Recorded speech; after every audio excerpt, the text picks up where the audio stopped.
Hi everyone. സമഗ്ര അക്കാദമിയിലേക്ക് സ്വാഗതം. കേരള ഗവൺമെന്റിന്റെ ഹൈസ്കൂൾ ടീച്ചറായിട്ടുള്ള HSC ഫിസിക്കൽ സയൻസ് പോസ്റ്റിലേക്കുള്ള നോട്ടിഫിക്കേഷൻ നമുക്ക് ഉടൻ തന്നെ പ്രതീക്ഷിക്കാം അല്ലെ. അപ്പൊ അതിനു വേണ്ടിയിട്ടുള്ള പ്രിപ്പറേഷൻസ് സ്റ്റാർട്ട് ചെയ്യേണ്ട സമയമായിട്ടുണ്ട്.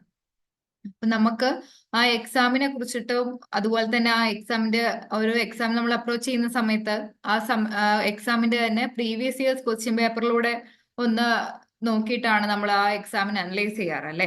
എവിടെ നിന്നൊക്കെയാണ് അതിന്റെ ക്വസ്റ്റ്യൻസ് വരുന്നത്, എന്താണ് അതിന്റെ സിലബസ്, എക്സാം പാറ്റേൺ എങ്ങനെയാണ് എന്നുള്ള കാര്യങ്ങളൊക്കെ നമ്മൾ പ്രീവിയസ് ഇയർ ക്വസ്റ്റ്യൻ പേപ്പേഴ്സിലൂടെ നോക്കിയിട്ടാണ് നമ്മൾ മനസ്സിലാക്കാറ്. അതുകൊണ്ട് തന്നെ നിങ്ങൾക്കായിട്ട് ഇന്ന് HSC ഫിസിക്കൽ സയൻസ് സമഗ്ര അക്കാദമിയുടെ HSC ഫിസിക്കൽ സയൻസിന്റെ ടീം കുറച്ച് പ്രീവിയസ് ഇയേഴ്സ് ക്വസ്റ്റ്യൻ പേപ്പറിന്റെ ഡിസ്കഷനായിട്ടാണ് വന്നിട്ടുള്ളത്. അപ്പൊ നമുക്ക് ആദ്യം തന്നെ HSC ഫിസിക്കൽ സയൻസിന്റെ സിലബസും അതുപോലെ തന്നെ നമുക്കറിയാം അതിൽ ഫിസിക്സും വരുന്നുണ്ട്, അതുപോലെ തന്നെ കെമിസ്ട്രിയും വരുന്നുണ്ട്. അതിൽ ഫിസിക്സുമായിട്ട് ബന്ധപ്പെട്ട് കിടക്കുന്ന ടോപ്പിക്സ് ഏതൊക്കെ, അതിന്റെ സിലബസും അതുപോലെ തന്നെ കുറച്ച് PYQസും ആണ് നമ്മൾ ഇന്ന് ഡിസ്കസ് ചെയ്യുന്നത്. അപ്പൊ നമുക്ക് ക്ലാസ്സിലേക്ക് കിടക്കാം. അപ്പോ പാർട്ട് എ പാർട്ട് ബി രണ്ട് സെഷൻ ആയിട്ടാണ് നമ്മുടെ എക്സാം പാറ്റേൺ വരുന്നത് അല്ലെ. പാർട്ട് എയില് 20 മാർക്സിനുള്ള ക്വസ്റ്റ്യൻസ് ആണ് ഉണ്ടാവുക. പക്ഷെ പാർട്ട് ബിയില് 80 മാർക്സിന്റെ ക്വസ്റ്റ്യൻസ് ആണുള്ളത്. അതിൽ ആ 80 മാർക്സ് 40 മാർക്ക് ഫിസിക്സിലും 40 മാർക്സ് കെമിസ്ട്രിയിലും ആയിട്ടാണ് വരുന്നത്. അതായത് ഫിസിക്സിനും കെമിസ്ട്രിക്കും ഈക്വലി ഇമ്പോർട്ടൻസ് ആണ് HSC ഫിസിക്കൽ സയൻസ് എക്സാമിന് വരുന്നത്. അപ്പൊ പാർട്ട് ബിയില് 2 മൊഡ്യൂളായിട്ട് കൊടുത്തിട്ട് പാർട്ട് ബിയില് ആദ്യത്തെ 4 മൊഡ്യൂള് ഫിസിക്സും പിന്നെ വരുന്ന 4 മൊഡ്യൂൾ കെമിസ്ട്രി ആയിട്ടാണ് വരുന്നത്. അപ്പോ ഫിസിക്സുമായി ബന്ധപ്പെട്ട് കിടക്കുന്ന മൊഡ്യൂളുകൾ ഏതൊക്കെയാണെന്ന് നമുക്ക് അതിൽ നിന്ന് നോക്കാം. First module 1 particle dynamics.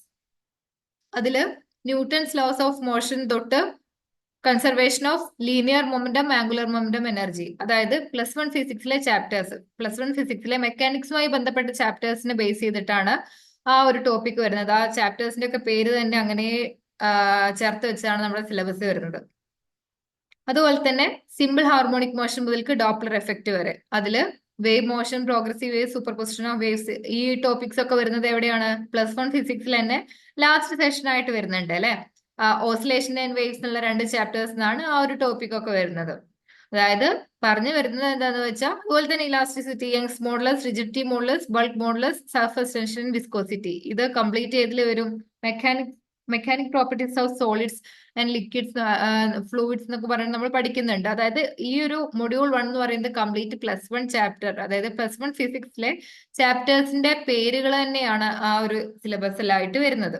ഇതിൽ നിന്ന് നമുക്ക് എന്താ മനസ്സിലാക്കേണ്ടത്? എക്സാമുമായിട്ട് നമ്മുടെ +1 +2 ചാപ്റ്റേഴ്സ് അല്ലെങ്കിൽ +1 +2 ടെക്സ്റ്റ് ബുക്ക് എത്രത്തോളം റിലേറ്റ് ചെയ്തിട്ട് നമ്മൾ പഠിക്കണം, എത്രത്തോളം നമ്മൾ ആഴത്തിൽ പഠിക്കേണ്ടതുണ്ട് എന്നുള്ളതാണ് ഈ ഒരു മൊഡ്യൂൾ 1 അനലൈസ് ചെയ്യുന്ന സമയത്ത് നമുക്ക് മനസ്സിലാവുന്നത്. പിന്നെ മൊഡ്യൂൾ 2 അത് +2 ഫിസിക്സ് ചാപ്റ്റേഴ്സുമായിട്ട് ബന്ധപ്പെട്ട് കിടക്കുന്നതാണ്. ഇലക്ട്രോസ്റ്റാറ്റിക്സ്, ട്രാൻസിയന്റ് കറന്റ്, ഇലക്ട്രിസിറ്റി തുടങ്ങി ഓസിലേറ്റേഴ്സ്, ലോജിക് ഗേറ്റ്സ്, കുറച്ച് ഡിഗ്രി ലെവലിലേക്ക് സെമി കണ്ടക്ടർ ഫിസിക്സിൽ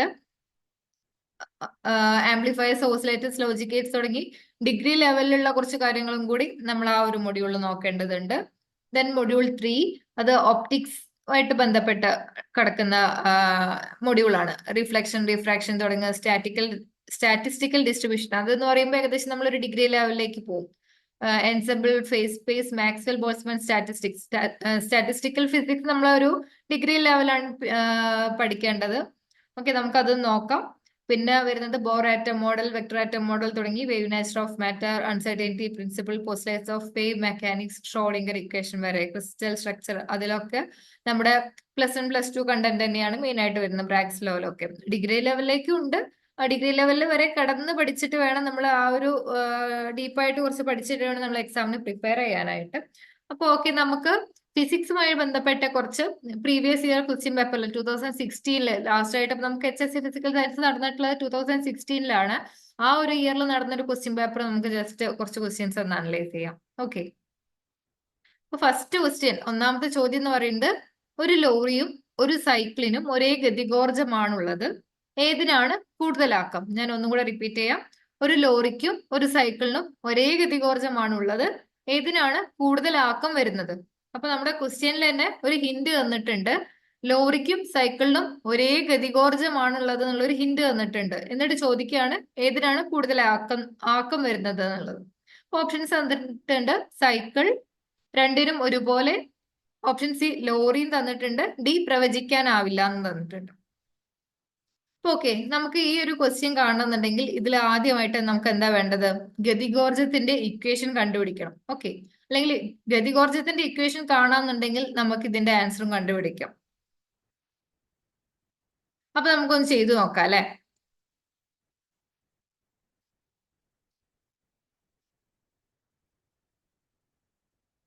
ഗതികോർജത്തിന്റെ ഇക്വേഷൻ കാണണം. അത് ലോറിക്കും സൈക്കിളിനും തുല്യമാണെന്നാ പറഞ്ഞിട്ടുള്ളത്. അപ്പൊ ഗതികോർജത്തിന്റെ ഇക്വേഷൻ വരുന്നത് ഹാഫ് mv² ആണ്.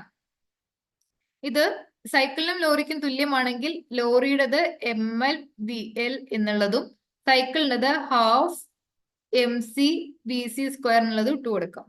ഇനി നമ്മളിവിടെ ആക്കം ആണ് കാണാൻ പറഞ്ഞിട്ടുള്ളത്. അപ്പൊ നമ്മൾ ഗതികോർജവും ആക്കവും തമ്മിലുള്ള ഒരു റിലേഷൻ കണ്ടുപിടിക്കണം. അപ്പൊ ഹാഫ് mv² എന്ന് പറയുന്നതാണ് നമ്മുടെ ഗതികോർജം. അതിനെ നമ്മൾ കൈനറ്റിക് എനർജി എന്ന് ഇംഗ്ലീഷിൽ പറയുന്നത്. നമ്മൾ KE എന്നാണ് അതിനെ റെപ്രസെന്റ് ചെയ്യാറ്.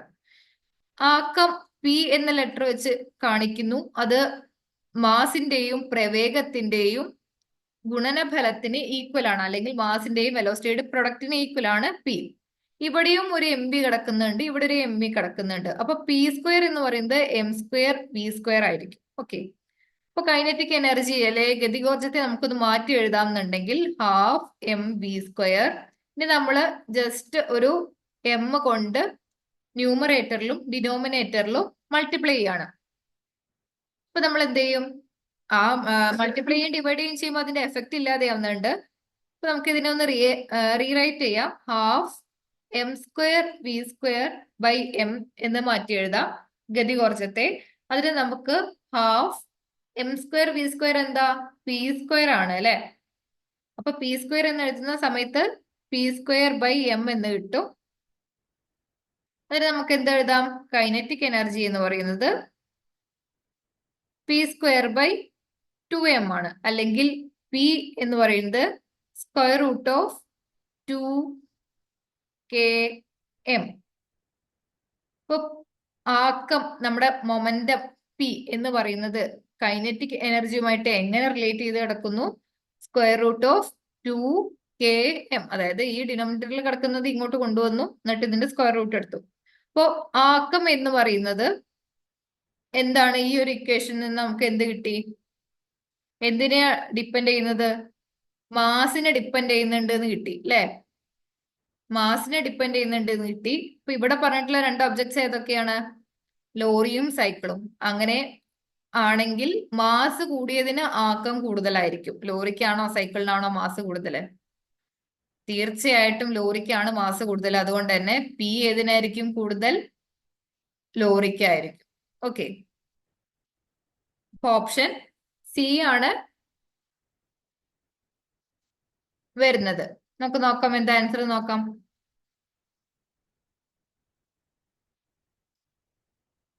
അതെ, ഓപ്ഷൻ സി ആണ് വരുന്നത് അല്ലെ. ഇനി നെക്സ്റ്റ് ക്വസ്റ്റ്യൻ.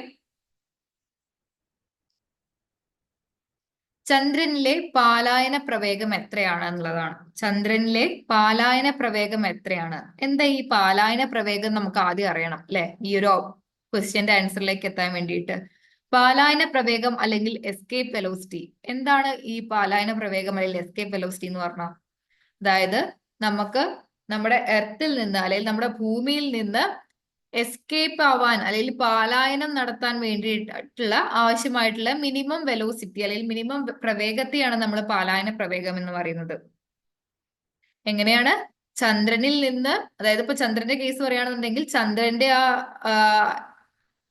ഗ്രാവിറ്റേഷണൽ പുള്ളിൽ നിന്നും, അല്ലെങ്കിൽ ചന്ദ്രന്റെ അതിനോടുള്ള ഒരു ഗ്രാവിറ്റേഷണൽ അട്രാക്ഷൻ ഉണ്ടല്ലോ, ഭൂഗുരുത്വാകർഷണ ബലം എന്നൊക്കെ നമ്മൾ പറയാറില്ലേ. അതുപോലെ ആ ഒരു ആകർഷണ ബലത്തിൽ നിന്നും എസ്കേപ്പ് ചെയ്തിട്ട് അല്ലെങ്കിൽ പാലായനം നടത്താൻ വേണ്ടിയിട്ടുള്ള മിനിമം പ്രവേഗത്തിന്റെ വാല്യൂ ആണ് ഇവിടെ ചോദിച്ചിട്ടുള്ളത്. അപ്പൊ അതെങ്ങനെയാ കണ്ടുപിടിക്കുക? നമുക്കറിയാം പാലായന പ്രവേഗം, അല്ലെങ്കിൽ മനസ്സിലാക്കി വെച്ചോളൂ, പാലായന പ്രവേഗം v കാണാനുള്ള ഇക്വേഷൻ 2 2gm/r ആണ്. ഇതൊന്നും ഇല്ലാന്നുണ്ടെങ്കിലും ചന്ദ്രനിലെ പാലായന പ്രവേഗം എന്ന് പറഞ്ഞിട്ട് ജസ്റ്റ് ആ ഒരു വാല്യൂ പഠിച്ചു വെച്ചാലും മതി. എന്നാലും നിങ്ങൾ മനസ്സിലാക്കി വെച്ചോളൂ. വി എസ്കേപ്പ് വെലോസിറ്റി അല്ലെങ്കിൽ പാലായന പ്രവേഗം കാണുവാനുള്ള സമവാക്യം എന്ന് പറയുന്നത് v²√2gm/r ആണ്. അതിൽ ജിയുടെ വാല്യൂ നമുക്കറിയാം 6.67 ഇൻറ്റു 10⁻⁻11 ആണ്. ഇനി എമ്മും ആറും എന്ന് പറയുന്നത് മൂണിന്റെ അല്ലെങ്കിൽ ചന്ദ്രന്റെ മാസും ചന്ദ്രന്റെ റേഡിയസുമാണ്. ഏതൊക്കെ? ചന്ദ്രന്റെ മാസും ചന്ദ്രന്റെ റേഡിയസുമാണ്. ചന്ദ്രന്റെ മാസ് വരുന്നത് എത്രയാന്ന് വെച്ചാൽ 7.34 ഇൻറ്റു 10⁻22. അല്ലെങ്കിൽ റേഡിയസ്, ചന്ദ്രന്റെ റേഡിയസ് വരുന്നത് അല്ലെങ്കിൽ ആരം വരുന്നത് 1.74 ഇൻറ്റു 10⁻6 ആണ്. ഈ ഒരു വാല്യൂസ് ഈ ഒരു ഇക്വേഷനിൽ സബ്സ്റ്റിറ്റ്യൂട്ട് ചെയ്യുമ്പോഴാണ് നമുക്ക് ഈ ഒരു പാലായന പ്രവേഗം, അല്ലെങ്കിൽ നമ്മൾ അതിന് ഇംഗ്ലീഷിൽ അതിനെ എസ്കേപ്പ് വെലോസിറ്റി എന്ന് പറയും, വിഇ എന്ന് പറഞ്ഞിട്ടാണ് നമ്മൾ അതിനെ കാണിക്കാറ് കേട്ടോ. അപ്പൊ ഈ ഒരു ഇക്വേഷനിൽ ഈ വാല്യൂസ് സബ്സ്റ്റിറ്റ്യൂട്ട് ചെയ്യുമ്പോഴാണ് നമുക്ക് എന്ത് കിട്ടുന്നത്? ചന്ദ്രനുള്ള പാലായന പ്രവേഗത്തിന്റെ മൂല്യം കണ്ടെത്താൻ പറ്റുന്നത്. പക്ഷെ ഇനി ഇതൊന്നും കണ്ടിട്ടില്ല എന്നുണ്ടെങ്കിൽ നമ്മൾ ഇത് ജസ്റ്റ് ഡയറക്റ്റ് പഠിച്ചു വെച്ചാലും കുഴപ്പമൊന്നുമില്ല. എന്നാലും നിങ്ങൾ ജസ്റ്റ് മനസ്സിലാക്കി വെച്ചോളൂ. ഇതൊക്കെയാണ് ചന്ദ്രന്റെ മാസും അതേപോലെ റേഡിയസും ഒക്കെ വരുന്നത്. ഇത് ഇതിൽ സബ്സ്റ്റിറ്റ്യൂട്ട് ചെയ്ത് കഴിഞ്ഞാൽ നമുക്ക് ആൻസർ കിട്ടും. എന്തായിരിക്കും ആൻസർ? നിങ്ങൾ ചെയ്തു നോക്കുന്നുണ്ടെന്നുണ്ടെങ്കിൽ എന്ത് ചെയ്താൽ മതി? വീഡിയോ ഒന്ന് പോസ് ചെയ്തിട്ട് ചെയ്തു നോക്കിയിട്ട് ആൻസറിലേക്ക് എത്താം. നമുക്ക് എന്തായാലും ഇവിടെ നമുക്ക് ആൻസറിലേക്ക് പോവാം. എന്തായിരിക്കും ആൻസർ വരുന്നത്? ഓപ്ഷൻ ഡി ആയിരിക്കും അല്ലെ. 2.38 km/s, 2.38 km/s ആണ് ചന്ദ്രനിലുള്ള പാലായന പ്രവേഗം. ഇവിടെ നിങ്ങൾ ഓപ്ഷൻസ് നോക്കൂ, മറ്റുള്ള ഓപ്ഷൻസ് നോക്കൂ. ഈ 11.2 അല്ലെങ്കിൽ 11.2 km/s എന്ന് പറയുന്നത് എന്താ? ഭൂമിയുടെ പാലായന പ്രവേഗമാണ് കേട്ടോ. അതുപോലെ തന്നെ ഈ 1.87 നമ്മൾ പറയാറുണ്ട് ഭൂമിയുടെ ഭൂഗുരുത്വാകർഷണ ബലത്തിന്റെ 1/6 ഉള്ളൂ ചന്ദ്രനിൽ നമ്മൾ പറയാറുണ്ട്. അപ്പൊ നിങ്ങൾ കൺഫ്യൂഷൻ ആക്കാൻ വേണ്ടിയിട്ടാണ് ആ ഒരു 1.87 തന്നിട്ടുള്ളത്. ഭൂമിയുടെ പാലായന പ്രവേഗത്തിന്റെ 1/6 ചെയ്ത് കഴിഞ്ഞാൽ ഈ 1.87 കിട്ടും. നിങ്ങൾ ഓപ്ഷൻസ് കറക്റ്റ് നോക്കിയിട്ട് തന്നെ ചെയ്യാം കേട്ടോ. പാലായന പ്രവേഗം ചന്ദ്രനില് 2.38 km/s ആണ്. ഇത് ക്ലിയർ ആയി എന്ന് വിചാരിക്കുന്നു. എങ്കിൽ നമുക്ക് അടുത്ത ക്വസ്റ്റ്യനിലേക്ക് പോവാം. എന്താ അടുത്ത ക്വസ്റ്റ്യൻ പറയുന്നത്? ഒരു സ്പ്രിങ്ങിന്റെ ഒരറ്റം ഉറപ്പിച്ചിരിക്കുകയും മറ്റേ അഗ്രത്തിൽ 4 കിലോഗ്രാം തൂക്കിയിട്ടിരിക്കുകയും ചെയ്യുന്നുണ്ട്. അപ്പൊ ഒരു സ്പ്രിങ് അതിന്റെ ഒരറ്റം ഫിക്സ്ഡ് ആണ് അല്ലെങ്കിൽ ഉറപ്പിച്ചു വെച്ചിട്ടുണ്ട്. മറ്റേ അറ്റത്തിലോ 4 കിലോഗ്രാം തൂക്കിയിട്ടിട്ടുണ്ട്. ദെൻ സ്പ്രിംഗ് കോൺസ്റ്റന്റ് എന്ന് പറയുന്നത് 1 Nm/m ആണ്. സ്പ്രിംഗ് കോൺസ്റ്റന്റിന്റെ തുക തന്നിട്ടുണ്ട്. ഈ ലോഡഡ് സ്പ്രിങ്ങിന്റെ ഓസിലേഷൻ പീരീഡ് എത്രയാണ്? ഇനി നമുക്ക് എന്താ കാണേണ്ടത്? ഈ ലോഡഡ് സ്പ്രിങ്ങിന്റെ ഓസിലേഷൻ പീരീഡ് ആണ് കണ്ടുപിടിക്കേണ്ടത്. അപ്പൊ നമുക്ക് ഫസ്റ്റ് ഇതൊന്ന് ഫിഗർ ഔട്ട് ചെയ്യാം. നമ്മൾ കോമ്പറ്റേറ്റീവ് എക്സാമിൽ ഇതൊന്നും ഫിഗർ ഔട്ട് ചെയ്യാനുള്ള സമയം നമുക്കില്ല. പക്ഷെ നിങ്ങൾക്ക് ഇവിടെ മനസ്സിലാവാൻ വേണ്ടിയിട്ടാണ് ഞാൻ പറയുന്നത്. ഇത് നമ്മളൊരു ഹൊറിസോണ്ടൽ ടേബിൾ അല്ലെങ്കിൽ ഒരു ടേബിളിന്റെ മുകളിൽ ഒരു സ്പ്രിങ് ഒരു എൻഡ് ഫിക്സ്ഡ് ആണ്. പിന്നെ നമ്മുടെ സ്പ്രിങ് ഇവിടെ എന്തുണ്ട്? ഒരു 4 കിലോഗ്രാം തൂക്കിയിട്ടിരിക്കുന്നു എന്നാ പറഞ്ഞിട്ടുള്ളത് അല്ലെ. അപ്പൊ നമുക്ക് ഫിഗറിൽ ചെറിയൊരു ചേഞ്ച് വരുത്തേണ്ടതുണ്ട്.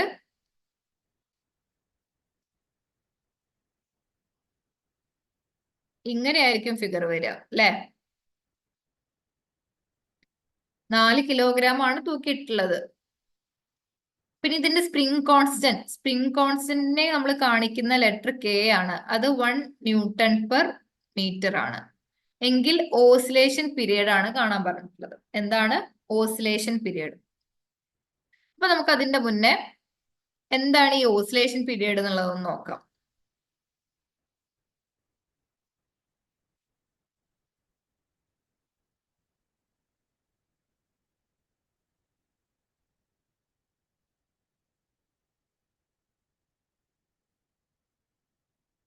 നമുക്കറിയാം, അല്ലെങ്കിൽ നമ്മൾ അറിഞ്ഞിരിക്കേണ്ട ഒരു ഇക്വേഷൻ ആണ് ഒമേഗ = 2πf. അതായത് ഫ്രീക്വൻസിയും നമ്മുടെ ആവൃത്തിയും ആംഗുലാർ മൊമെന്റവും തമ്മിൽ, അല്ലെ ആംഗുലാർ ഫ്രീക്വൻസിയും തമ്മിൽ, ആംഗുലാർ മൊമെന്റ് അല്ല, ആംഗുലാർ ഫ്രീക്വൻസിയും തമ്മിൽ ഉള്ള ഒരു സമവാക്യമാണ് ഒമേഗ = 2πf. ഇത് ഒമേഗയാണ് കേട്ടോ. Greek letter omega equal to 2πf. F എന്ന് പറയുന്നത് നമ്മുടെ ആവൃത്തി, ഫ്രീക്വൻസി എന്ന് പറയും. ഇനി നമുക്ക് എന്താ ഇതിന്ന് ഓസിലേഷൻ പീരിയഡ് ആണ് പറഞ്ഞിട്ടുള്ളത്. പീരിയഡ് എന്ന് പറയുമ്പോൾ നമ്മുടെ ടി വെച്ചിട്ടാണ് നമ്മൾ റെപ്രസെന്റ് ചെയ്യാറില്ലേ, ടൈം പീരിയഡ്. അതായത് ഓസിലേഷൻ പീരിയഡ് ആണ് പറഞ്ഞിട്ടുള്ളത്. ഒരു സെക്കൻഡിലുള്ള, അതായത് ഫ്രീക്വൻസിയും അല്ലെങ്കിൽ ആവൃത്തിയും പീരിയഡും തമ്മിൽ ഇപ്പൊ എന്താ വ്യത്യാസം? അതായത് ആവൃത്തി എന്ന് പറഞ്ഞു കഴിഞ്ഞാൽ ഒരു സെക്കൻഡിൽ എത്രത്തോളം ഓസിലേഷൻ ഉണ്ട് എന്നുള്ളതാണ് ആവൃത്തി കൊണ്ട് ഉദ്ദേശിക്കുന്നത്. എങ്കിൽ ഒരു ഓസിലേഷന് വേണ്ട സമയമാണ് ഓസിലേഷൻ പീരിയഡ് എന്ന് പറയുന്നത്. എന്താണ്? ഒരു ഓസിലേഷന് വേണ്ട സമയമാണ് ഓസിലേഷൻ പീരിയഡ് എന്ന് പറയുന്നത്. ഇനി ഈ ടീനെ ഇതിലേക്ക് എങ്ങനെയാണ് ഇക്വേഷൻ നമുക്ക് വേണ്ട തരത്തിൽ നമുക്ക് എങ്ങനെയാ മാറ്റി എഴുതാൻ പറ്റുക നോക്കാം. അതായത് ടി എന്ന് പറയുന്നത് 1/f ആണ് അല്ലെ.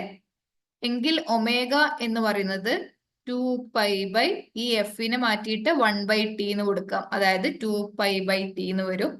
ഇതിൽ നിന്നും ടൈം പീരിയഡ് അല്ലെങ്കിൽ ഓസിലേഷൻ പീരിയഡ് ടി എന്ന് പറയുന്നത് 2π/ഒമേഗ എന്ന് വരും.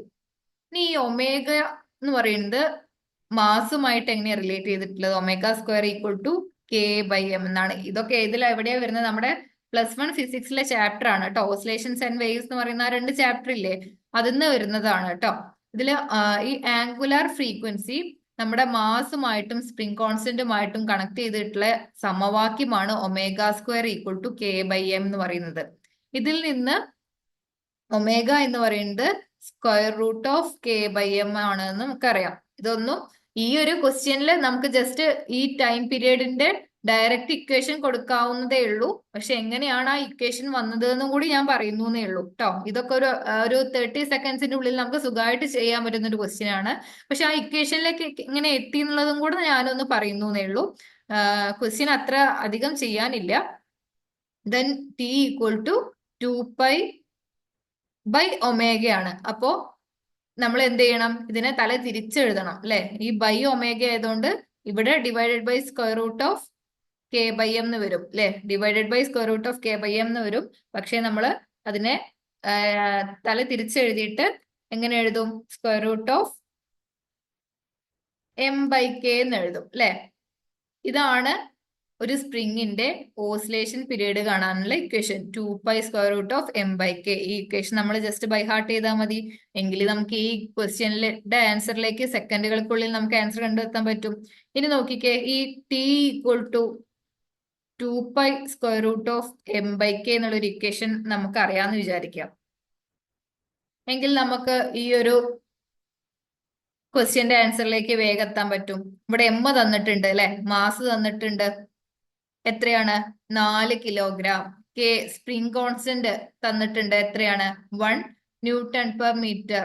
അപ്പോ പിന്നെ നമുക്ക് ഇത് ജസ്റ്റ് അപ്ലൈ ചെയ്യാനേ ഉള്ളൂ. അതിൽ കെയുടെ എമ്മിന്റെയും വാല്യൂ കൊടുത്ത് എഴുതി നോക്കാവുന്നതേ ഉള്ളൂ. നമുക്ക് എഴുതി നോക്കാം. 2π square root of m 4 kilogram by k 1. 2π square root of 4 വരും അല്ലെ. അതെത്രയാ? 2π × 2 4π. ആൻസർ ഉണ്ടോ? ആൻസർ ഉണ്ട്. ഓപ്ഷൻ ബി അല്ലെ. അപ്പൊ ഇങ്ങനെയാണ് ഇതിൽ ഈ ഒരു ഇക്വേഷൻ നമ്മൾക്ക് ബൈ ഹാർട്ട് ആണെന്നുണ്ടെങ്കിൽ ജസ്റ്റ് നമുക്ക് കാൽക്കുലേറ്റ് ചെയ്യാൻ കൂടി വേണ്ട. മൈൻഡിൽ ഒന്ന് നമുക്ക് ഇക്വേഷൻ ഒന്ന് ഓർത്ത് വെച്ചാൽ തന്നെ നമുക്ക് ആൻസർ കിട്ടും. പക്ഷെ ഈ ഒരു ഇക്വേഷനിലേക്ക് എങ്ങനെ എത്തി എന്നുള്ളതൊന്നും ഞാൻ പറഞ്ഞു എന്നേ ഉള്ളൂ. വളരെ സിമ്പിൾ ആയിട്ടുള്ള ഒരു ക്വസ്റ്റ്യൻ ആണ്. നിങ്ങൾക്ക് മനസ്സിലായി എന്ന് വിചാരിക്കണം. അപ്പൊ നമുക്ക് അടുത്ത ക്വസ്റ്റ്യനിലേക്ക് പോവാം അല്ലെ. ഇത് ഇപ്പൊ ആൻസർ നോക്കി വെച്ചോളൂ. 4π സെക്കൻഡ് എന്നാണ് കേട്ടോ. നമ്മൾ ഒന്ന് പോസ് ചെയ്തിട്ട് നിങ്ങൾ ചെയ്ത് നോക്കിയാൽ മതി ആൻസർ കിട്ടുന്നുണ്ടോ എന്നുള്ളത്. ഇനി അടുത്ത ക്വസ്റ്റ്യൻ 480 ഹെർട്സ് അതുപോലെ തന്നെ 482 ഹെർട്സ് ഉള്ള 2 ട്യൂണിംഗ് ഫോക്കുകൾ ഒരേ സമയത്ത് കമ്പനാവസ്ഥയിലായാൽ അവിടെ ഉണ്ടാകുന്ന ബീറ്റിന്റെ ആവൃത്തി എത്രന്നാ ചോദിച്ചിട്ടുള്ളത്. അപ്പൊ എന്താണ് ബീറ്റ് എന്ന് അറിയണം. ബീറ്റിന്റെ ആവൃത്തി എന്ന് കൊണ്ട് ഉദ്ദേശിക്കുന്നത് എന്താണെന്ന് അറിയണം അല്ലെ. ബീറ്റിന്റെ ആവൃത്തി അല്ലെങ്കിൽ ബീറ്റിന്റെ ഫ്രീക്വൻസി എന്ന് പറഞ്ഞു കഴിഞ്ഞാല് ഒരു സെക്കൻഡിൽ ഉണ്ടാക്കുന്ന ബീറ്റുകളുടെ എണ്ണം. എന്താണ്? ഒരു സെക്കൻഡിൽ ഉണ്ടാവുന്ന ബീറ്റിന്റെ എണ്ണമാണ് ബീറ്റിന്റെ ആവൃത്തി എന്നുകൊണ്ട് ഉദ്ദേശിക്കുന്നത്. എന്താ ഈ ബീറ്റ് എന്ന് പറഞ്ഞു കഴിഞ്ഞാല്? അതായത് ഏകദേശം ഒരേ റേഞ്ചിലുള്ള ആവൃത്തിയുള്ള രണ്ട് വേവ്സ് എന്ത് ചെയ്യാണ്? സൂപ്പർ ഇമ്പോസ് ചെയ്യാണ്. അതായത് രണ്ടും കൂടെ നമ്മള് കൂട്ടിച്ചേർക്കുകയാണെന്ന് മനസ്സിലാക്കി വെച്ചാൽ മതി. അതും ഒരേ പാത്തിലൂടെ പോകുന്ന അല്ലെങ്കിൽ ഒരേ പാതയിലൂടെ സഞ്ചരിക്കുന്ന രണ്ട് വേവുകൾ സൂപ്പർ ഇമ്പോസ് ചെയ്യുമ്പോൾ നമുക്ക് കിട്ടുന്നതാണ് എന്ത്? ബീറ്റ് എന്ന് പറയുന്നത്. അപ്പോ ബീറ്റിന്റെ ആവൃത്തി കാണാൻ നമുക്കൊരു ഇക്വേഷൻ ഉണ്ട്, F1 മൈനസ് F2 അല്ലെങ്കിൽ F2 മൈനസ് F1. അതായത് ഏകദേശം ഒരേ ആവൃത്തി വരുന്ന രണ്ട് വേവ്സ് ആണെന്നാണ് നമ്മൾ പറഞ്ഞത്. അപ്പൊ അതിന്റെ ആ വേവിന്റെ അല്ലെങ്കിൽ ആ വേവിന്റെ ഫ്രീക്വൻസി F1ഉം F2 ആവൃത്തിനെയാണ് നമ്മൾ ഫ്രീക്വൻസി എന്ന് പറയുന്നത് കേട്ടോ. അത് F1ഉം F2 ആയിട്ട് എടുക്കുകയാണെന്നുണ്ടെങ്കിൽ അവ തമ്മിലുള്ള വ്യത്യാസമായിരിക്കും ബീറ്റിന്റെ ആവൃത്തി. അതായത് രണ്ട് വേവുകൾ തമ്മിലുള്ള ആവൃത്തിയുടെ വ്യത്യാസമാണ് ബീറ്റ് ആവൃത്തി എന്ന് പറയുന്നത്. ആവൃത്തി എന്നാണ് കേട്ടോ. അതില് ബീറ്റ് ആവൃത്തി എപ്പോഴും പോസിറ്റീവ് ആയിരിക്കും. അതുകൊണ്ട് നമ്മള് വലുതിൽ നിന്ന് ചെറുത് കുറച്ചാൽ മതി. അങ്ങനെയാണെങ്കിൽ ഈ ക്വസ്റ്റ്യന്റെ ആൻസർ ഒന്ന് നിങ്ങൾ പറഞ്ഞു നോക്കൂ. 480 ഹെഡ്സും 482 ഹെഡ്സും ആണ്. അപ്പൊ ബീറ്റിന്റെ ആവൃത്തി എന്ന് പറയുന്നത് F2 മൈനസ് F1 ആണ് നമ്മൾ പറഞ്ഞു. ബീറ്റിന്റെ ആവൃത്തി FB എന്ന് നമ്മൾ കാണിക്കാറ്. എങ്കിൽ ഈ ക്വസ്റ്റ്യന്റെ ആൻസർ എത്രയായിരിക്കും?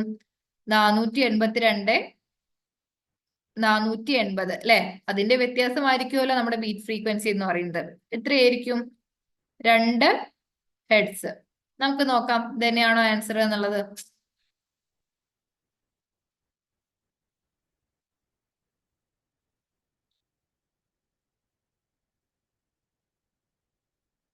അതെ, 2 തന്നെയാണ് ആൻസർ അല്ലെ?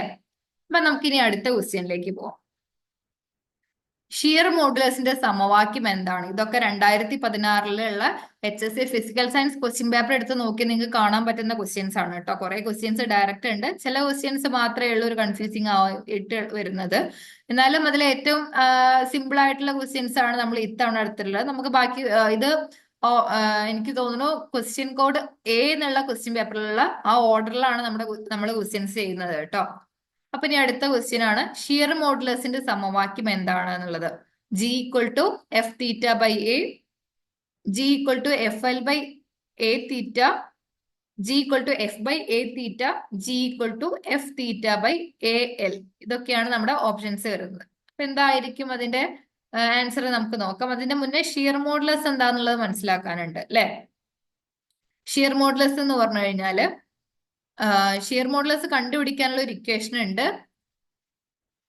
Shear stress by shear strain. അതായത് സിമ്പിൾ ആയിട്ട് പറഞ്ഞു തരാം, ഒരു സിലിണ്ടർ അത് നമ്മൾ ഇങ്ങനെ ഒരു പ്രതലത്തില് ഉറപ്പിച്ച് നിർത്തിയിരിക്കുകയാണ്. ഇതിന് നമുക്ക് ഇവിടുന്ന് ഇങ്ങോട്ടൊരു ബലം നമ്മൾ കൊടുക്കുകയാണ്. ഇവിടെ ഈ ഒരു ഭാഗം ഉറപ്പിച്ച് നിർത്തിയതാന്ന് വിചാരിക്കാം. അല്ലെങ്കിൽ നമ്മുടെ വീട്ടിലൊക്കെ ഉള്ള ഒരു അത്യാവശ്യം ഭാരമുള്ള ഒരു ടേബിൾ ആണെന്ന് പരിഗണിച്ചോളൂ. ആ ടേബിൾ ആണെന്നുണ്ടെങ്കിൽ നമ്മൾ ഈ സൈഡിൽ നിന്ന് ഇങ്ങനെ ബലം കൊടുക്കുന്ന സമയത്ത് എന്ത് ചെയ്യും? ആ ടേബിൾ ചെറുതായിട്ടൊന്ന് ഷിഫ്റ്റ് ചെയ്യും. അല്ലെങ്കിൽ ഈ താഴ്ഭാഗം അവിടെ തന്നെ നിർത്തിക്കൊണ്ട് ഇത് ചെറുതായിട്ടൊന്ന് ഇങ്ങനെ അതിന്റെ നേരായ മാർഗത്തിൽ നിന്ന് പാതയിൽ നിന്ന് ആ ഒരു ഇതിൽ നിന്ന് ചെറിയൊരു മാറ്റം നമുക്ക് കാണാൻ പറ്റും. പിന്നെ നമ്മൾ ആ ബലം റിമൂവ് ചെയ്താലോ അത് നേരെ അതിന്റെ ഒറിജിനൽ പൊസിഷനിലേക്ക് തന്നെ വരുന്നതായിട്ട് നമുക്ക് കാണാൻ പറ്റും. എന്നാലും ആ ഒരു ബലം നമ്മൾ അപ്ലൈ ചെയ്യുന്ന സമയത്ത് ഇതിന് ഇവിടെ ഒരു തീറ്റ ആംഗിളില് ചെറിയൊരു വ്യത്യാസം ഉണ്ടായിട്ടുണ്ട് അല്ലെ? അപ്പൊ അതിനെയാണ് നമ്മൾ ഷിയർ മോഡുലസ് കൊണ്ട് ഉദ്ദേശിക്കുന്നത്. ഇങ്ങനെ ഒരു മാറ്റം ഉണ്ടായി എന്ന് വിചാരിക്കുക. അതിപ്പോ ഒരു ഡെൽറ്റ എക്സ് എന്ന് വെച്ച് നമ്മൾ റെപ്രസെന്റ് ചെയ്യാണ്. എക്സ് എന്ന് പറയുന്നത് ഈ നീളം എത്ര മാറി എന്നുള്ളത്. ഇതെന്തായിരിക്കും? ഈ സിലിണ്ടറിന്റെ ലെങ്ത് ആണ് അല്ലെ?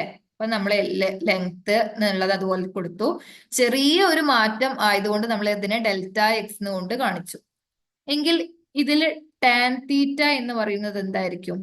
ടാൻ തീറ്റ എന്ന് പറയുന്നത് opposite side divided by adjacent side ആണ് അല്ലെ?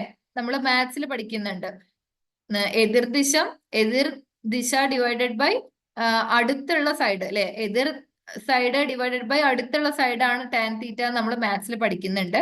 ഇവിടെ ഓപ്പോസിറ്റ് സൈഡ് ഡെൽറ്റ എക്സ് ആണ്, ചെറിയ മാറ്റം, divided by adjacent side. Adjacent side എന്ന് പറയുന്നത് നമ്മുടെ ഈ സിലിണ്ടറിന്റെ നീളം നമ്മൾ എല്ല് വെച്ച് റെപ്രസെന്റ് ചെയ്യുന്നത്. ഈ ടാൻ തീറ്റ എന്നുള്ളതിന് നമുക്ക് തീറ്റ ആയിട്ട് എടുത്താലും മതി. അതായത് തീറ്റയുടെ വാല്യൂ, ഈ തീറ്റ വളരെ ചെറിയ വാല്യൂ ആണെന്നുണ്ടെങ്കിൽ അത് തീറ്റയും ടാൻ തീറ്റയും തമ്മിൽ ഏകദേശം ഒരു 1% ഒക്കെ വ്യത്യാസമേ വരുന്നുള്ളൂ. അതുകൊണ്ട് നമുക്ക് അപ്രോക്സിമേറ്റ്ലി ഏകദേശം തീറ്റയെ നമുക്ക് ടാൻ തീറ്റയെ നമുക്ക് തീറ്റ എന്ന് തന്നെ റെപ്രസെന്റ് ചെയ്യാം. അപ്പൊ തീറ്റ എന്ന് പറയുന്നത് ഡെൽറ്റ എക്സ് ബൈ എൽ ആണ്. ഇത്രയും ഒരു ഭാഗം മനസ്സിലായി എന്ന് വിചാരിക്കണം. എങ്കിൽ നമുക്ക് ഷിയർ മോഡുലസ് കാണാനുള്ള ഈ ഒരു ഇക്വേഷനിലേക്ക് വരാം. ഇവിടെ സ്ട്രെസ് ബൈ സ്ട്രെയിൻ ആണ്, അതിനെയാണ് നമ്മൾ മോഡുലസ് എന്ന് പറയുന്നത്. ഇപ്പൊ ഷിയർ സ്ട്രെസ് എന്ന് പറഞ്ഞാൽ എന്താ? സ്ട്രെസ് എന്ന് പറഞ്ഞാൽ നമുക്കറിയാം ഒരു പ്രഷറാണ് അല്ലെ. അപ്പൊ പ്രഷർ എന്ന് പറയുന്നത് ബലം ബൈ ഏരിയ ആണ്. അതായത് ചെറിയൊരു ഏരിയയിൽ നമ്മൾ ശക്തമായിട്ടൊരു ബലം കൊടുക്കുകയാണെന്നുണ്ടെങ്കിൽ അവിടെ ഒരു പ്രഷർ അനുഭവപ്പെടുന്ന പോലെയല്ലേ. അതുകൊണ്ട് പ്രഷർ എന്ന് പറയുന്നതിന് കാണാനുള്ള സമവാക്യം എന്താണ്? ഫോഴ്സ് ബൈ ഏരിയ എന്നാണ്. മനസ്സിലാക്കി വെച്ചോളൂ കേട്ടോ. സ്ട്രെസ് എന്ന് പറയുമ്പോൾ ഏകദേശം പ്രഷർ തന്നെയാണ്. അപ്പോ പ്രഷർ എന്ന് പറയുന്നത് എന്താ? ഒരു ചെറിയ ഏരിയയിൽ നമ്മൾ ഒരുപാട് ഫോഴ്സ് കൊടുക്കുകയാണെന്നുണ്ടെങ്കിൽ അവിടെ ഒരു പ്രഷർ അനുഭവപ്പെടുകയല്ലേ. അപ്പൊ അത് കാണാനുള്ള ഇക്വേഷൻ എഫ് ബൈ എ ആണ്. ഇനി സ്ട്രെയിൻ എന്താ? സ്ട്രെയിൻ എന്ന് പറഞ്ഞാൽ നമുക്ക് സാധാരണ നമ്മൾ എന്താ പറയാറ്? നമ്മുടെ മനസ്സിലേക്ക് എന്താ ഓർമ്മ വരിക? ഒരു വലിവ്, അല്ലെങ്കിൽ ഒരു വലിവ് എന്ന് തന്നെ പറയാം അല്ലെ. അപ്പൊ ഇവിടെ വലിവ് എന്ന് പറയുന്നത് എന്താ? ചേഞ്ച് ആണ്. ആ ഒരു ആദ്യമുള്ള ഒരു സ്ഥാനത്ത് നിന്നും വേറെ ഒരു പൊസിഷനിലേക്കുള്ള ഒരു ചേഞ്ച്. അതായത് ഇവിടെ നമ്മൾ തീറ്റ കൊണ്ടാണ് റെപ്രസെന്റ് ചെയ്യുന്നത്. ഇവിടെയുള്ള ചേഞ്ച് അല്ലെങ്കിൽ ഇവിടെ ഉണ്ടാവുന്ന വലിവിന്റെ ഫലമായിട്ട് ഉണ്ടാവുന്ന ഒരു ആംഗിൾ, അത് എത്രയാണ്? തീറ്റയാണ്. അതാണ് ഷിയർ സ്ട്രെയിൻ എന്ന് പറയുന്നത്. ഇനി ഈ തീറ്റയ്ക്ക് പകരം ഡെൽറ്റ എക്സ് ബൈ എൽ കൊടുക്കാം. തീറ്റ നമ്മൾ ഡെൽറ്റ എക്സ് ബൈ എൽ ആണ് നമ്മൾ നേരത്തെ കണ്ടുപിടിച്ചല്ലോ. അപ്പൊ ആ തീറ്റയ്ക്ക് പകരം ഡെൽറ്റ എക്സ് ബൈ എൽ കൊടുക്കുകയാണ്. ഇതിന് നമുക്ക് ഒന്നും കൂടി അറേഞ്ച് ചെയ്ത് എഴുതാം. അപ്പൊ ഈ ഡിനോമിനേറ്ററിൽ കിടക്കുന്ന എല്ല് ന്യൂമറേറ്ററിലേക്ക് വരും. അതായത് അംശത്തിലേക്ക് വരും. F into L by delta X into A എന്ന് വരും. പക്ഷെ നമ്മുടെ ആൻസർ ഇവിടെ തീറ്റയിൽ തന്നെയാണ് കിടക്കുന്നത് അല്ലെ. അപ്പൊ നമുക്ക് ഈ ഇക്വേഷൻ മാറ്റി എഴുതിയാൽ മതി. അപ്പൊ ഓക്കെ, അപ്പൊ എഫ് ബൈ എ തീറ്റ എന്ന് വരും. അപ്പൊ നമ്മള് തീറ്റ മാറ്റി എഴുതേണ്ടതില്ല. നമ്മൾ എന്ത് ചെയ്താൽ മതി? ആ തീറ്റ ഡയറക്റ്റ് കൊടുത്താൽ മതി. ഇവിടെ വരുന്ന ആ വലിവ് തീറ്റയാണല്ലോ. അപ്പൊ ആ തീറ്റ എന്ന് കൊടുത്തു. നമ്മൾ അതിനെ അറേഞ്ച് ചെയ്തെടുക്കുന്ന സമയത്ത് എഫ് ബൈ എ തീറ്റ എന്ന് വരും. ഇതുണ്ട്, നമ്മുടെ ഓപ്ഷനിൽ കിടക്കുന്നുണ്ട്. ഇത് നമ്മുടെ +1 ഫിസിക്സിലെ മെക്കാനിക്കൽ പ്രോപ്പർട്ടീസ് ഓഫ് സോളിഡ്സ് എന്ന ചാപ്റ്ററിൽ പറയുന്ന ഒരു ടോപ്പിക്കാണ് ഷിയർ മോഡുലസ്. ഡയറക്റ്റ് ക്വസ്റ്റ്യൻ ആണ്. വളരെ ഈസി ആയിട്ട് നമുക്ക് സെക്കൻഡുകൾക്കുള്ളിൽ തന്നെ, ഈ ഒരു ഇക്വേഷൻ നമ്മുടെ ടെക്സ്റ്റിൽ പറയുന്നുണ്ട്, സെക്കൻഡുകൾക്കുള്ളിൽ തന്നെ നമുക്ക് ഈ ആൻസറിലേക്ക് എത്താവുന്നതേ ഉള്ളൂ. എന്തായാലും ഷിയർ മോഡുലസിന്റെ സമവാക്യം എഫ് ബൈ എ തീറ്റ ആണ് എന്നുള്ളത് ഓർത്ത് വെക്കുക. അതുപോലെ തന്നെ ഇതാണ് ഷിയർ മോഡുലസ് എന്നുകൊണ്ട് ഉദ്ദേശിക്കുന്നത് എന്ന് ക്ലിയർ ആയി എന്ന് വിചാരിക്കുന്നു. ഷിയർ മോഡുലസ് എന്ന് പറയുന്നത് shear stress by shear strain ആണ്.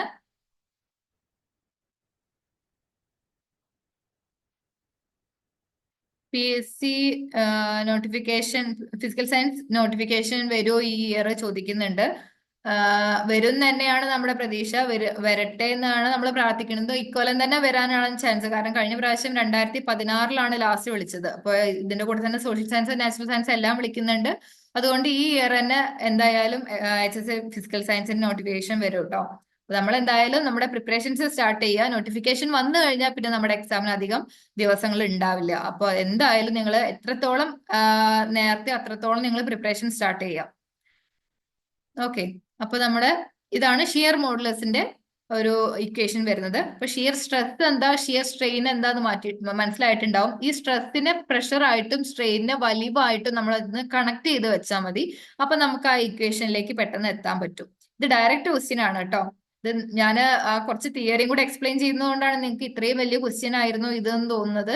സിമ്പിൾ ആയിട്ടുള്ള ഡയറക്റ്റ് ആയിട്ടുള്ള ക്വസ്റ്റ്യൻ ആണ്. +1 ഫിസിക്സിന്റെ ടെക്സ്റ്റ് വായിക്കുന്നവർക്ക്, അല്ലെ ടെക്സ്റ്റ് വായിച്ചാൽ നിങ്ങൾക്ക് ഇതേ ഒരു ഇക്വേഷൻ അതിൽ കാണാൻ സാധിക്കും. ഓക്കെ, പിന്നെ നമുക്ക് അടുത്ത ക്വസ്റ്റ്യനിലേക്ക് പോവാം. ഇതുവരെ ഡൗട്ട് ഒന്നും ഇല്ല എന്ന് വിചാരിക്കുന്നു. ഡൗട്ടുകൾ എന്തെങ്കിലും ഉണ്ടെന്നുണ്ടെങ്കിൽ ചോദിക്കുക. F/A θ എന്നുള്ളതാണ് നമ്മുടെ ഇക്വേഷൻ.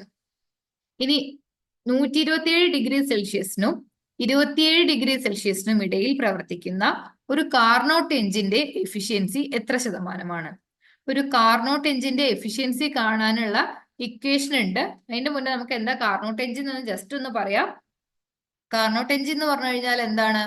അതായത് ഒരു ഐഡിയൽ ഹീറ്റ് എഞ്ചിൻ ആണ്. അത് നമ്മൾ ഏകദേശം ഡിഗ്രി ലെവലിലാണ് കൂടുതൽ ഡീറ്റെയിൽ ആയിട്ട് പഠിക്കുന്നത്. +1 +2 ഉണ്ട് തോന്നുന്നു ചെറുതായിട്ട് അതില്. പക്ഷെ നമുക്ക് ഈ കാർനോട്ട് എഞ്ചിന്റെ എഫിഷ്യൻസി എന്ന് പറയുന്നത് കണ്ടുപിടിക്കാൻ ഏറ്റവും സിമ്പിൾ ആയിട്ടുള്ള ഒരു ക്വസ്റ്റ്യൻ ആണിത്. അതിൽ നമ്മൾ ചില കാര്യങ്ങൾ ഒന്ന് ശ്രദ്ധിച്ചാൽ മതി. ഇപ്പൊ നമ്മൾ പറഞ്ഞ പോലെ ഇതിവിടെ ഡിഗ്രി സെൽഷ്യസിലാണ് തന്നിട്ടുള്ളത് അല്ലെ. പക്ഷെ നമ്മൾ SI യൂണിറ്റ് നമുക്കറിയാം, ടെമ്പറേച്ചറിന്റെ SI യൂണിറ്റ് കെൽവിൻ ആണ്. അപ്പൊ നമ്മൾ എന്തായാലും ഈ രണ്ട് ടെമ്പറേച്ചറിനെയും കെൽവിനിലേക്ക് മാറ്റണം. അതിന്റെ മുന്നേ കാർനോട്ട് എഞ്ചിന്റെ എഫിഷ്യൻസി കാണാനുള്ള ഇക്വേഷൻ എന്താണെന്ന് പറയാം. കാർനോട്ട് എഞ്ചിന്റെ എഫിഷ്യൻസി ഈറ്റ എന്നാണ് നമ്മൾ റെപ്രസെന്റ് ചെയ്യാറ്. അത് 1 - T2/T1 ആണ്. കാർനോട്ട് എഞ്ചിന്റെ എഫിഷ്യൻസി കാണാനുള്ള ഇക്വേഷൻ 1 - T2/T1 ആണ്.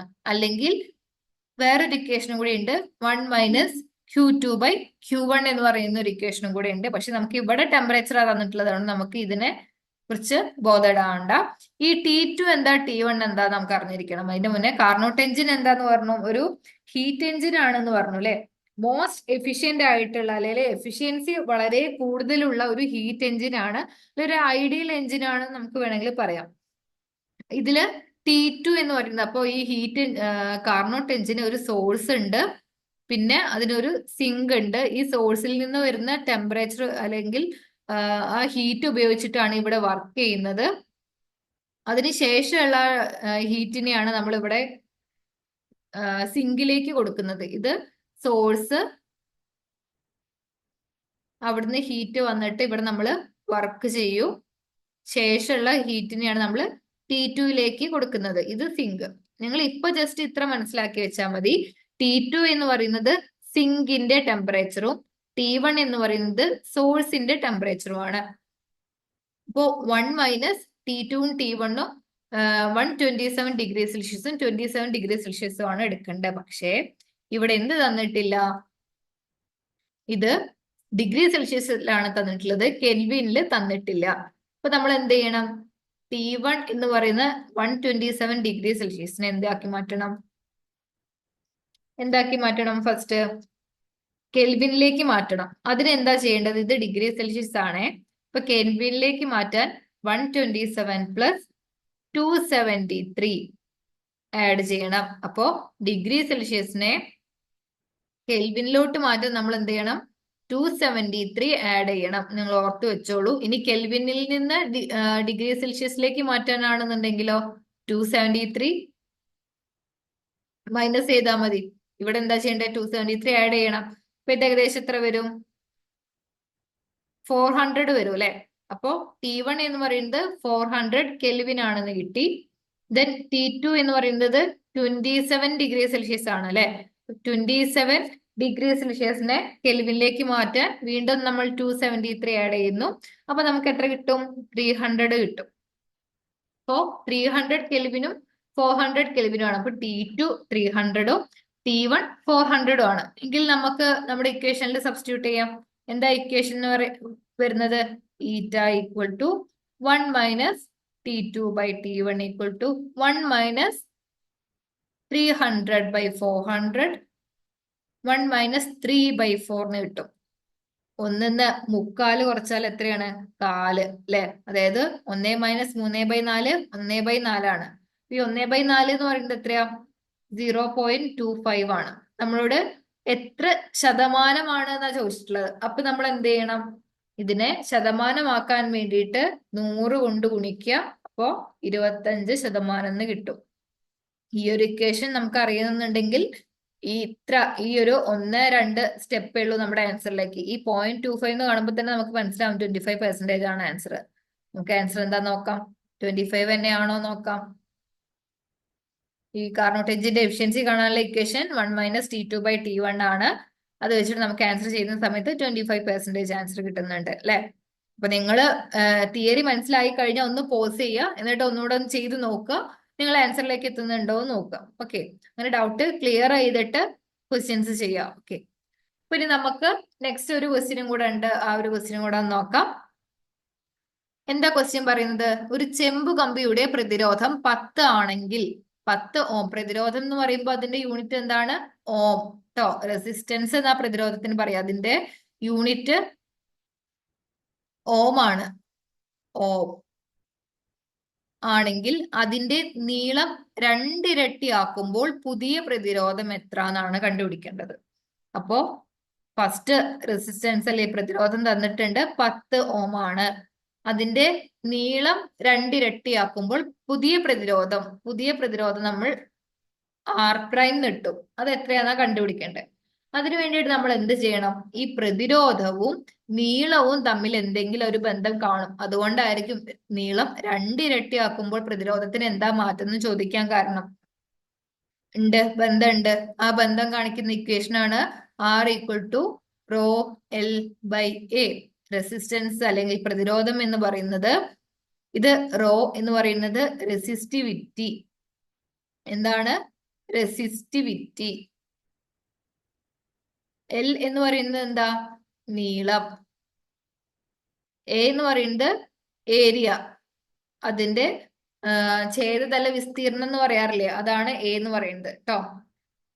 ക്രോസ് സെക്ഷണൽ ഏരിയ എന്ന് പറയും. ക്രോസ് സെക്ഷണൽ ഏരിയ എന്ന് പറയും, അല്ലെങ്കിൽ ഛേദതല വിസ്തീർണം അല്ലെങ്കിൽ ഛേദതല പരപ്പളവ് എന്ന് നമ്മൾ ഏതിൽ പറയും? മലയാളത്തിൽ പറയും. അപ്പൊ ഇതാണ് നമ്മുടെ പ്രതിരോധവും നീളവും തമ്മിൽ ബന്ധിപ്പിക്കുന്ന സമവാക്യം.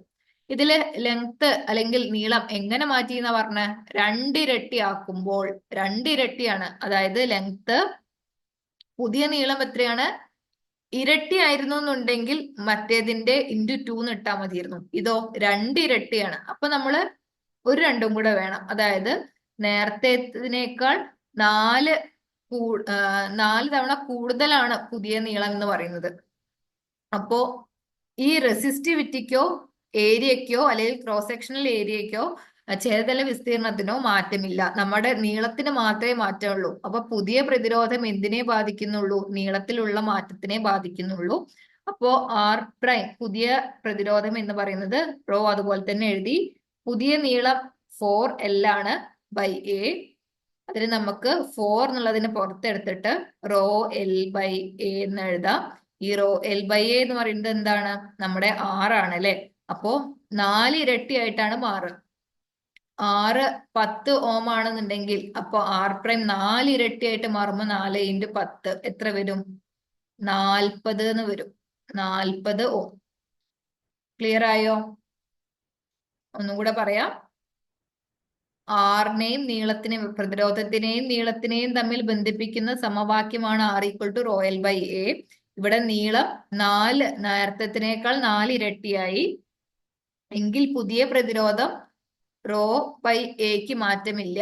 പുതിയ നീളം നേരത്തേതിനേക്കാൾ 4 ഇരട്ടി. അപ്പോൾ 4ρL/A എന്ന് വരും. ഈ ρL/A എന്ന് പറയുന്നത് പഴയ പ്രതിരോധം തന്നെയാണ്. അപ്പോ പുതിയ പ്രതിരോധം എന്ന് പറയുന്നത് 4 × R. അതായത് R എത്രയാ? 10 ആണ് അല്ലെ. 4 × 10 എത്രയാണ്? 40 ഓം. ഇതാണ് നമ്മുടെ പുതിയ പ്രതിരോധം വരുന്നത്. ഇത് തന്നെയാണോ നമ്മുടെ ആൻസർ? നോക്കാം.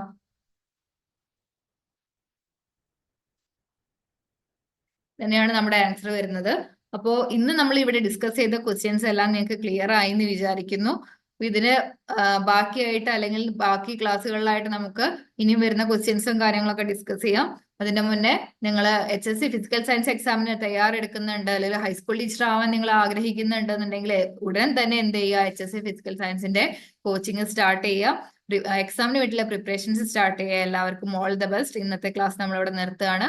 Okay, thank you.